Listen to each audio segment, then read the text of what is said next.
සිනහව ඔබේ ජීවිතේ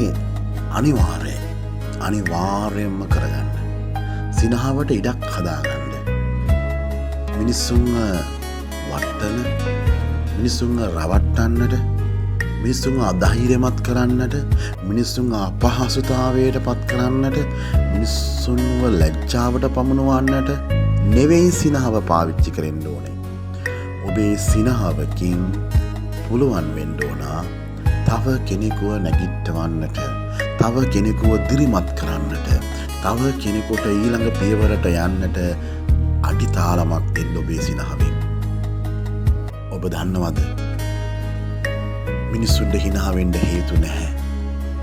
තවත් ඉන්නවා කණ්ඩායමක් මිනිස්සු හිනා වෙන්න බයයි. මිනිස්සුන්ට හිනා වෙන්න ඉඩ කඩ නැහැ. නමුත් ඒ අතරේ බලාපොරොත්තු සුන් වූ අය, බලාපොරොත්තු නැතිව නන්නත්තර වෙලා ඉන්න මිනිස්සුන්ට ඔබේ සිනහව ඖෂධයක් වෙන්න ඕන.